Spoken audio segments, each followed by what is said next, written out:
नमस्ते दोस्तों, आपका स्वागत है एक ऐसी कहानी में जिसमें एक टेनिस स्टार जो घायल होने के बाद कोच बन जाती है, फिर उसके और उसके पूर्व प्रेमी टेनिस खिलाड़ी और उसके टेनिस चैंपियन पति के बीच 13 साल के रिश्तों के प्रेम को दिखाया गया है, जो उन दोनों चैंपियनों के 2 मैचों के साथ समाप्त होता है। इस कहानी की फिल्म का नाम है चैलेंजर्स। वेलकम टू अनुरतन स्टोरी, जहां आपको नई कहानियों को सुनने का आनंद मिलता है। कहानी की शुरुआत अगस्त 2019 में होती है, जहां न्यू रोशेल में टेनिस खिलाड़ी आर्ट डोनाल्डसन चैलेंजर इवेंट में एक बड़े टेनिस मैच को खेल रहा है। वह अपने अंतिम मैच में पैट्रिक जुएग के खिलाफ खेल रहा है और वहां पर मौजूद भीड़ में आर्ट की पत्नी और कोच ताशी डंकन भी है। फिर 2 हफ्ते पहले ताशी और आर्ट को एक इवेंट के लिए तैयार होते हुए दिखाया जाता है और आर्ट की चोटें भी धीरे धीरे सही होने लगती हैं। वे दोनों अपनी बेटी लिली के साथ यहाँ पर रहते हैं। आर्ट कई बार हार झेलने के बाद वह इस बार जीत की उम्मीद कर रहा है और ताशी जीत के लिए आर्ट से कड़ी मेहनत करवाती है। ऐसा लगता है कि वह अपने रिश्ते से ज्यादा खेल में ज्यादा ध्यान दे रही है, जिससे आर्ट ताशी से पूछता है कि वह उससे प्यार करती है, तो वह केवल इतना ही जवाब देती है, मुझे पता है। फिर कुछ दिन पहले पैट्रिक को एक होटल में कमरा बुक करने में परेशान होते हुए दिखाया जाता है, क्योंकि अब उसके कार्ड ने ट्रांजैक्शन करना बंद कर दिया है, जिससे वह वहां के क्लर्क को अपना रैकेट देकर भुगतान करने के लिए कहता है, लेकिन वह इसमें भी विफल रहता है, जिससे पैट्रिक कोर्ट की पार्किंग में लगी अपनी कार में सो जाता है। फिर जब वह खेल के लिए अपना नाम लिखवाने जाता है, तो वहां पर एक महिला को उसके ऊपर दया आ जाती है, जिससे वह आधा सैंडविच दे देती है। तभी पैट्रिक को तब पता चलता है कि उसे आर्ट के खिलाफ मैच खेलने के लिए तैयार किया गया है, जिससे वह अंदर ही अंदर निराश हो जाता है। अब 13 साल पहले 2006 को दिखाया जाता है, जब आर्ट और पैट्रिक बचपन से ही सबसे अच्छे दोस्त और दोनों टेनिस खिलाड़ी थे, जिन्हें फायर एंड आइस के नाम से जाना जाता था। जब वे यूएस ओपन में जूनियर डबल्स का खिताब जीतते हैं और उसके बाद वे ताशी को देखते हैं, जो उस समय एक बेहद खूबसूरत युवा खिलाड़ी थी, जो एक अन्य खिलाड़ी अन्ना मुलर के खिलाफ खेल रही थी, जिसमें ताशी जीत जाती है। अपनी जीत की खुशी में वह आओ आओ चिल्लाती है, जबकि मुलर अपनी हार की वजह से अपना रैकेट तोड़ देती है। फिर आर्ट और पैट्रिक दोनों जल्दी ही उसके ऊपर मोहित हो जाते हैं। रात में दोनों एक पार्टी में ताशी के पास जाते हैं और पैट्रिक उसे अपने होटल के कमरे में चलने के लिए कहता है। फिर कमरे में ताशी आती है और वहां आकर दोनों लड़कों के साथ घुल मिल जाती है। पैट्रिक ताशी को बताता है कि वे 12 साल की उम्र से दोस्त हैं और एक ही टेनिस अकेडमी में ट्रेनिंग लेते थे, और वह बताता है कि उसने ही आर्ट को गलत आदतें सिखाई हैं। फिर ताशी दोनों लड़कों के साथ रोमांस करती है, जहां वे बारी बारी से उसे किस करते हैं। फिर ताशी जाने से पहले उन्हें बताती है कि वह अपना नंबर उस व्यक्ति को देगी जो अगले दिन का मैच जीतेगा, क्योंकि आर्ट और पैट्रिक एक दूसरे के खिलाफ खेलेंगे। और फिर मैच के दौरान पैट्रिक जीत जाता है, जिससे उसे ताशी का नंबर मिल जाता है। बाद में जब पैट्रिक और आर्ट आमने सामने खेल रहे होते हैं, तब आर्ट पैट्रिक को कहता है कि पहले गेंद को रैकेट की गर्दन पर रखो, जो यह पूछने के लिए कहता है कि क्या उसने और ताशी ने सेक्स किया था। अब वर्तमान समय को दिखाया जाता है, क्योंकि अब मैच होने में 1 हफ्ता बचा है, जिससे पैट्रिक किसी महिला के साथ डेट्स करके रहने की जगह को तलाश रहा है। फिर उसे हेलेन नाम की एक महिला मिलती है, जो एक होटल में रह रही है। वह उसके साथ डेट करता है। फिर होटल में पैट्रिक ताशी को देखता है और उससे बात करने के लिए जाता है, लेकिन वह पैट्रिक को देखकर खुश नहीं होती। फिर वह पैट्रिक को उससे साथ ही आर्ट और लिली से दूर रहने के लिए कहती है। फिर पैट्रिक हेलेन के पास वापस जाता है और जल्दी से उसे अपने साथ रहने के लिए मना लेता है। अब 2007 को दिखाया जाता है, जब ताशी और पैट्रिक के बीच एक अच्छा रिश्ता बन गया था। तब वह और आर्ट स्टैनफोर्ड यूनिवर्सिटी के लिए खेलते हैं और फिर अभ्यास के बाद आर्ट ताशी के साथ लंच करते समय पैट्रिक के साथ उसके रिश्ते के बारे में पूछता है और वह उसे बताता है कि पैट्रिक वास्तव में उससे प्यार नहीं करता है, जिससे ताशी कहती है कि उसे परवाह नहीं है कि कोई उससे प्यार करता है या नहीं, और वह ऐसा कहने के लिए आर्ट को डांटती है। फिर पैट्रिक कैफेटेरिया में आर्ट के साथ घूमने जाता है और उसे चिढ़ाता है, क्योंकि वह जानता है कि वह उसके और ताशी के रिश्ते से जलता है। इसके बाद पैट्रिक ताशी के कमरे में जाता है और उसके करीब आने की कोशिश करता है, लेकिन वह उससे ऐसे बात करती है कि जैसे वह उसे कोचिंग दे रही हो, जिससे पैट्रिक को बुरा लग जाता है और वह निराश हो जाता है, क्योंकि उसे लगता है कि वह बिना फिजूल की सलाह दे रही है। और धीरे धीरे यह बात एक बहस में बदल जाती है और पैट्रिक गुस्से में आकर बाहर निकल जाता है। फिर ताशी एक और मैच में भाग लेती है, जिसमें सिर्फ आर्ट ही उसे देख रहा होता है, और तभी वह एक गलत चाल चलती है और अपने बाएं घुटने को गंभीर रूप से घायल कर लेती है, जिससे वह खेल से बाहर हो जाती है। फिर जब वह आर्ट के साथ ठीक हो रही होती है, तभी वहां पर पैट्रिक आता है, लेकिन ताशी और आर्ट दोनों उसे बाहर जाने के लिए कहते हैं। फिर बाद में आर्ट ताशी के साथ ट्रेनिंग करने की कोशिश करता है,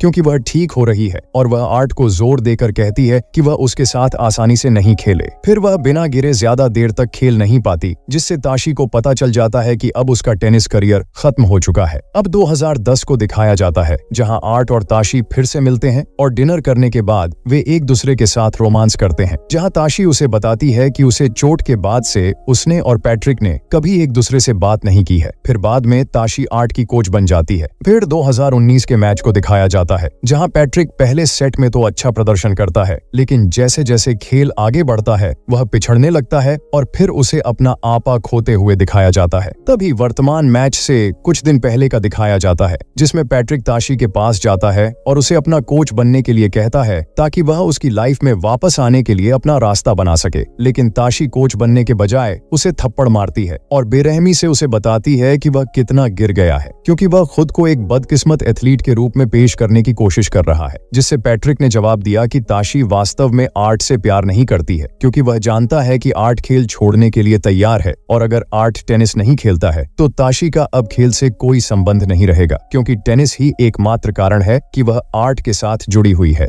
फिर वर्तमान मैच से एक दिन पहले पैट्रिक सौना में आर्ट के पास जाता है ताकि वह उससे दोबारा से दोस्ती कर सके और वह उसके सामने अपने सारे कपड़ों को भी उतार देता है, क्योंकि पैट्रिक को अभी भी लगता है कि उनके बीच दरार का कारण ताशी है। जिससे आर्ट को 2011 का अटलांटा ओपन की याद आती है, जहां उसने ताशी और पैट्रिक को एक रात के लिए मिलते हुए देखा था। लेकिन इसके बजाय आर्ट पैट्रिक को बताता है कि अब उसके जीतने के दिन पीछे छूट गए हैं, क्योंकि अब आर्ट खेल में आगे बढ़ रहा है और लोग पैट्रिक से ज्यादा उसको जानेंगे। अब बाद में उसी रात को आर्ट ताशी को बताता है कि वह इस मैच के बाद रिटायर होने की योजना बना रहा है, चाहे वह जीते या नहीं। आर्ट यह जानता है कि इससे ताशी को कितनी परेशानी होगी, क्योंकि वह जानता है कि वह अभी भी उसके माध्यम से टेनिस को सीख रही है। फिर ताशी आर्ट से कहती है कि अगर वह पैट्रिक से हार जाता है तो वह उसे छोड़ देगी। फिर आधी रात को ताशी चुपके से बाहर निकलती है और तेज हवा के बीच पैट्रिक से मिलती है, जहां वह पैट्रिक से जानबूझकर मैच हारने के लिए कहती है, जिससे वे दोनों बहस करते हुए चले जाते हैं। फिर ताशी दूर जाने लगती है और जब पैट्रिक उसे रोकने की कोशिश करता है तो वह उसके चेहरे पर थूक देती है। फिर वह अनिच्छा से हारने के लिए सहमत हो जाता है और इसके बाद वे एक दूसरे से गले मिलते हैं और उसकी कार में रोमांस करते हैं। अगले दिन पैट्रिक मैच में देरी से आता है और जोर से गाली देकर मैच को बिगाड़ने की कोशिश करता है। फिर वह थोड़ी देर बाद आर्ट के इशारे का इस्तेमाल करके उसे यह संकेत देता है कि वास्तव में उसने और ताशी ने फिर से सेक्स किया है, जिससे आर्ट भी जोर से गाली देता है, जिससे उसे पेनल्टी मिलती है। लेकिन वह पैट्रिक को तब तक पकड़ने देता है जब तक कि वे बराबरी पर नहीं आ जाते और फिर जब वे टाई ब्रेक पर पहुंचते हैं तो आर्ट और पैट्रिक फिर से खेल को पूरे जुनून के साथ खेलने लगते हैं। फिर वे तेज मोड़ लेते हैं, जिससे वे दोनों नेट के करीब पहुंच जाते हैं, जिससे आर्ट गेंद के लिए कूदता है और ऐसा लगता है कि वह पैट्रिक को मारने वाला है, लेकिन वह नेट पर गिर जाता है और पैट्रिक उसे पकड़ लेता है, जिससे भीड़ उनके लिए तालियां बजाने लगती है। और फिर आर्ट और पैट्रिक दोनों दोस्तों की तरह गले मिलते हैं, जिससे ताशी खुश होकर चिल्लाने लगती है